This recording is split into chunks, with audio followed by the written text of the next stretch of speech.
Hello and welcome to Prairie Pulse. Coming up a little bit later in the show, we'll hear a musical performance by Andra Suki. But first, joining me now is Charlie, and I got to get your name right because Charlie Johnson. How do I forget that? Charlie Johnson, the president of the the Convention and Visitors Bureau of the Fargo-Moorhead area. That's right. Charlie, thanks so much for joining us today. Thank you, John. It's good to be here. I appreciate being invited. Well, Charlie, as we get started, tell the folks a little bit about yourself, your background, where you're originally from. Well, I grew up in Minnesota, various places. I went through 8th grade in Fergus Falls, and my dad bought a drugstore in Hastings, Minnesota, so that's where I went to high school. And then I came to Concordia College, graduated from there, and then started working in broadcasting. And over the years, I worked in radio a little bit at first, and then I started working in television in the mid-'70s here in Fargo at Channel 4. Kind of worked my way up the ladder there to news director. I anchored newscasts for a long time. Then I went over to Channel 11. And then I was promoted to general manager. I was news director and anchor there, and then I was promoted to general manager, I believe, in 1997. And then a few years later, we actually took over operation of Channel 4 then. So then we had both 11 and 4 in the same building. I was there till 2010. Then I did a little stint for about a year and a half commuting to Grand Forks, where I anchored the newscasts up in Grand Forks. Hi to the viewers up there. Thanks for welcoming me up there when I was doing that. And then I've been at the Convention and Visitors Bureau coming on, about 2 years in June. So 2 years. Okay. Well, obviously, with that said, there's a lot going on in Fargo-Moorhead these days. And can you tell the folks, I guess, first, what your job entails and what the role is of the Convention and Visitors Bureau is? Mm-hmm. Convention and Visitors Bureaus are essentially tasked with bringing people into town, inviting them to town, getting them to come and stay for whatever reason. And that can include tourists, individual tourists, family tourists, group tours, people who want to see the sights and get away for a week and go on a tour somewhere. So we market to them, individuals and families, in many different ways. But then also the second half of the job is the convention and conference part of it. And it's our job to try to lure groups. Lure, that sounds negative, doesn't it? It's not like we're fishing, maybe, but we're fishing a little bit. We're trying to lure groups here to hold their meetings and enjoy the amenities that we have here in Fargo-Moorhead and West Fargo. By the way, West Fargo joined our CVB in September, so it'll be coming up on a year for them joining us. We're very happy to have them involved too. So, it doesn't matter. We're trying to get people to come and stay in our hotels and eat in our restaurants. That's the whole idea, whether it's 1 at a time, 3 at a time, 6 at a time, 50 at a time, or several hundred or 1,000 at a time. Yeah. That's really what we're out there for. So how many employees do you have working at the Bureau? At the Convention and Visitors Bureau, counting me, there are 11 full-time employees, and then we have some part-timers too, some of whom staff our Visitors Center, which we operate in our building. Where our offices is also the Visitors Center out there on 45th Street, 994. So that we have hours there, and we get a lot of people stopping in. And then the rest of the staff works on various different aspects of what I was just describing. We have a 2-person marketing department. I guess everybody's really in marketing in our business, but we have a 2-person marketing department, one of whom concentrates primarily on social media, and the other who directs our marketing effort, whether it be print or she oversees the social marketing, and then also print and broadcast. I believe we underwrote some Prairie Public Radio programs last year. It seemed to work pretty well for us. We have a 3-person convention sales team that are tasked with doing that in particular. I spend a lot of my time working with them. I go to some trade shows with them. And then we have a services department. Actually, we have a 4-person sales department. Then we have a services department that provides services to people who bring meetings and conventions here. We do banners and signs, and we'll do name badges. We'll even, for the right size meetings, we'll staff a registration desk. And we do that all at our cost to make it more attractive for people to come here. Okay. Well, now, how is your organization funded? We're funded virtually entirely by the 3% lodging tax in place in Moorhead, Fargo, and West Fargo. And that's been true, I think, since the inception of this operation. We have, on the North Dakota side, the state allows a 3% lodging tax, cities to establish a 3% lodging tax. 1% of that, 1/3 of that, is designated for capital funding. So out of the West Fargo and Fargo proceeds, 1% of that money goes into a capital fund, and out of that we are able to distribute grants to construction or equipment needs around the metro area that are perceived to help bring people into town. Okay. What is the driving growth in the FM area, and of course, where is the growth? Well, you probably, now I'm slipping over into Jim Garton and Craig Whitney's territory here, the Chamber and the EDC, but we work pretty closely with those guys, actually. I see the growth in Fargo-Moorhead as being largely based on how the economy has diversified over the years. I think most people would tell you that anyway. Obviously, we have a huge agricultural component. That's what started these communities, and then the transportation that came with it, the railroads. The river was a transportation hub, and then it's kind of grown beyond that, though. Fargo-Moorhead still is a huge ag-related industry sector, but then also we have developed a lot of software.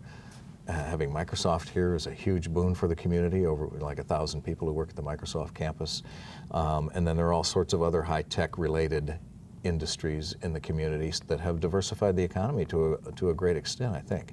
And you can't discount the fact that that we are a huge college town. We have, between Fargo-Moorhead and Fargo and Moorhead in particular, we have like 25 to 30,000 college students here, depending on who's estimating and what day it is. I think NDSU is almost 15,000. It's over 14,000 anyway. And then between Concordia, Moorhead State, and M State over there, and then a couple of smaller private colleges like Globe University. I mean, there are almost as many college students in Moorhead as there are at NDSU. So obviously that's a huge driver. And then of course the other factor is that it's become such a retail center, but also such a huge healthcare center. I mean, the fact that Sanford is building a $450 to $500 million hospital, on the southwest corner of Fargo, right next to West Fargo, is a huge boon to all different kinds of growth. I mean, we've seen hotels popping up out there. Largely, we think because they anticipate all the people who will be coming to that hospital for medical treatments or whatever, or to visit, and they're going to need places to stay. So I think those are some of the big factors. I'm sure I've left something obvious out, but Well, that's okay. We'll try to cover some of that. Talk about some of the surveys. Fargo being a happy place to live, a good place to live. What do those surveys do, and what's your reaction? It's like anything else for your organization. It's I could say we hate it, but I was lying.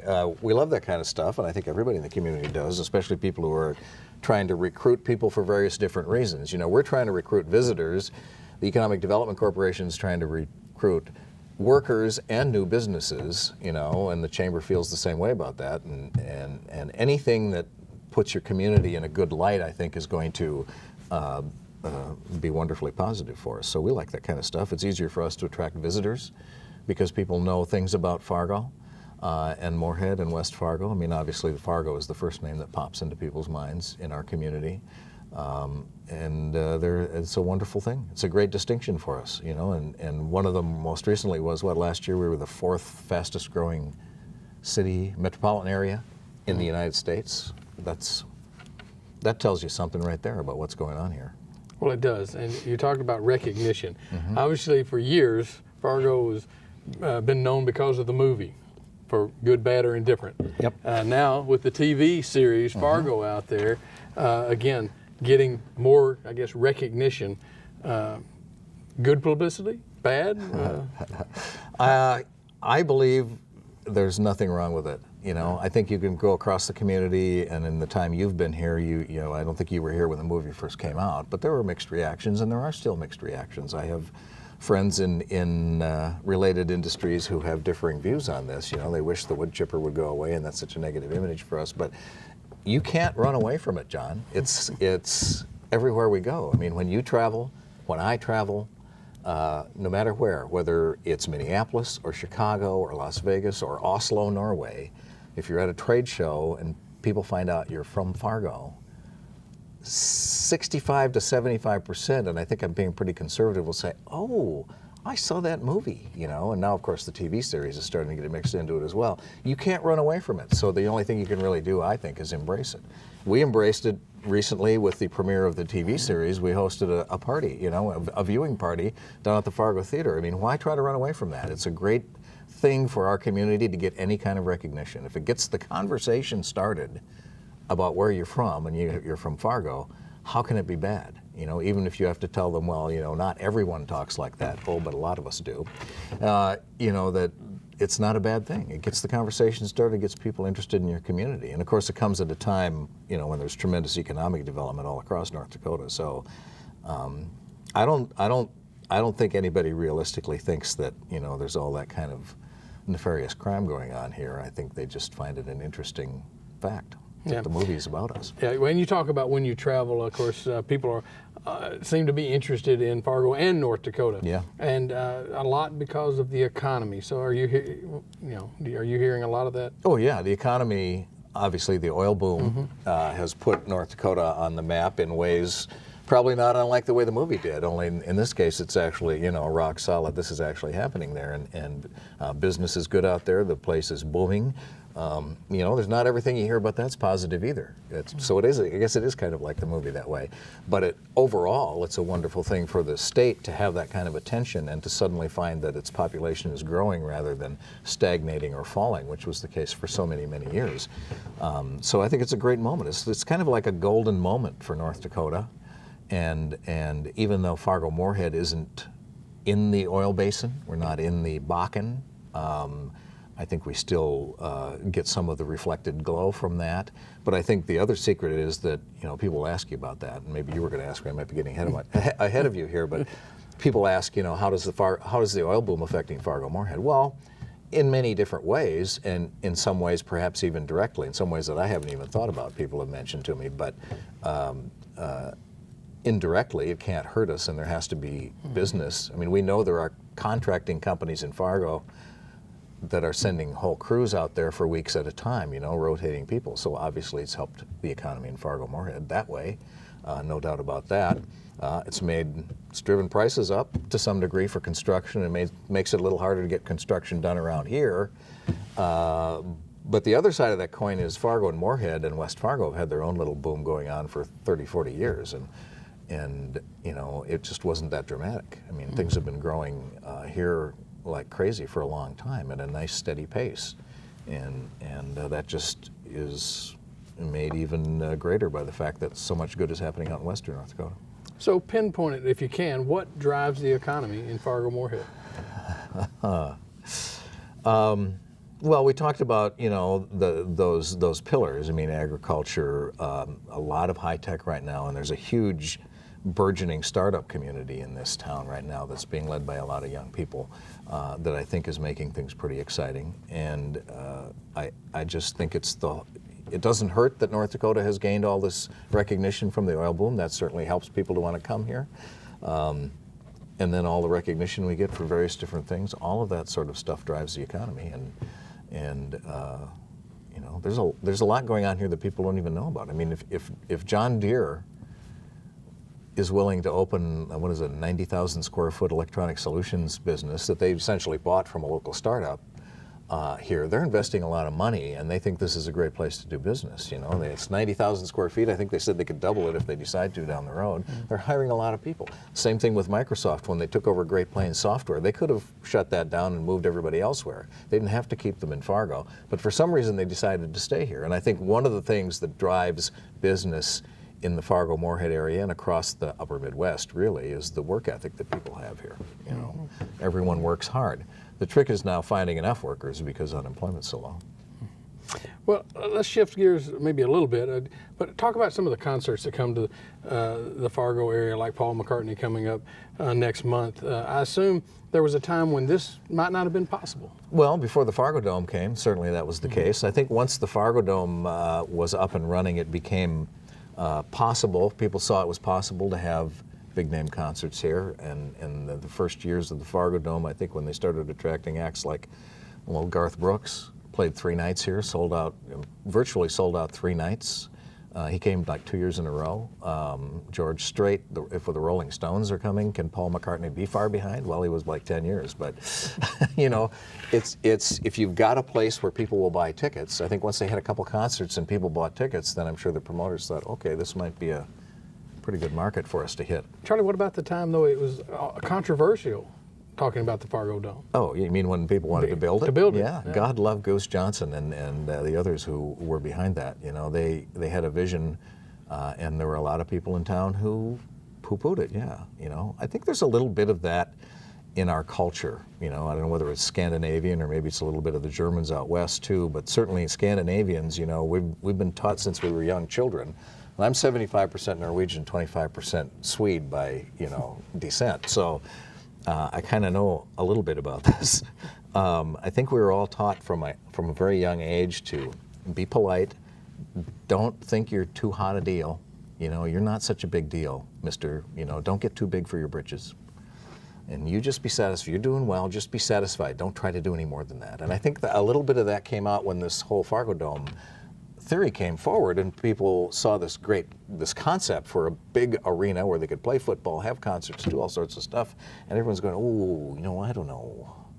We're Fargo, you know, I don't know. That seems like too much for us. And I get it, because I was raised with that whole theory too. But I think fortunately what enough people realized is nothing ventured, nothing gained. You know, if you want to become a world-class metropolitan community of any size, you need to take some risks and build things like that. I think you could put it in exactly the same category with NDSU's controversial move from Division II to Division I. Same thing. All over the state, people were going, who do they think they are? Who does NDSU think it is? Who do those people think they're going to, you know, what? Really? Come on. Well, it worked out pretty well, didn't it, in the end? Same thing with the Fargo Dome, you know? Somebody has to take a little bit of a risk, and sometimes we have to convince our stoic selves that maybe it's not such a bad idea to try something. With that said, what about a new convention center? Well, you know what the problem is with the Fargo Dome from my perspective, Rob Sobolik? It's too darn busy. We can't book things in there very easily because it's so successful. So I guess that answers your last question too. I could have just started with that. It's so successful that we hardly ever are able to get anything in there. There are lots of bigger meetings that we could get, but we would have a hard time booking them in there because he has so many concerts and so many trade shows and things going on. So that brings me back to one of the first things I learned in the first year I was on this job is we really need more meeting space, and we need a significant size meeting space in order to go after some bigger things. Because we could get bigger events here. We could get bigger conferences, bigger conventions, if we had a place to put them, and preferably with, you know, a hotel or two attached or nearby. Mm-hmm. We have wonderful hotels in this town, and we're getting more rooms all the time, which is great. Now we need a little more meeting space to help us fill those rooms, I would say. Mm-hmm. So we definitely need a convention center. Would it be filled from the first year it was open? Well, no one would ever say that. No one said the Fargo Dome would be filled from the first year it was open. It takes a little while to establish these things. But I'll tell you this, the minute they tell us they're going to start construction on a convention center, whether it's downtown or at the Fargo Dome, I don't care. The minute they tell us and give us an estimated date for opening, we'll start booking events. Okay. So it will, when it opens, there will be events scheduled there. It wouldn't start with nothing on the books. I mean, it's the same thing with hotels that have meeting space. Once they know when they're going to open, we start booking. Charlie, I want to give you 15 seconds. What's your main goal for the Bureau? To bring more and bigger events into the community, and to do that we'll need a convention center. If we don't get the convention center, we'll look elsewhere and we'll try other ways to do it. Maybe someone will build some bigger hotel meeting space. But that's what we're after, and to make sure Fargo, Moorhead, and West Fargo stay on the map, not just because of the movie, but because of all the good things we have going on here. Okay. And if people want more information, want to find out more, where's the best place for them to go? FargoMoorhead.org is our website. That's a great place to start. Okay. Charlie, thanks for taking the time, and thanks for joining us My today. pleasure. Thank you. Stay tuned for more.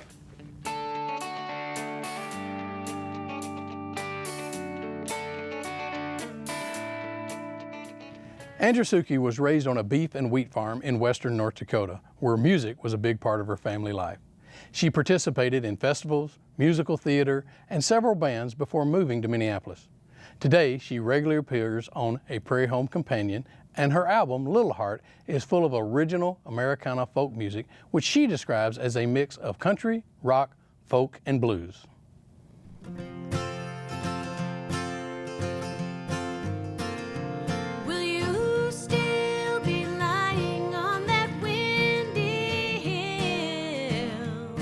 So far from what I now know, prairie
Well, that's all we have on Prairie Pulse for this week. And as always, thanks for watching.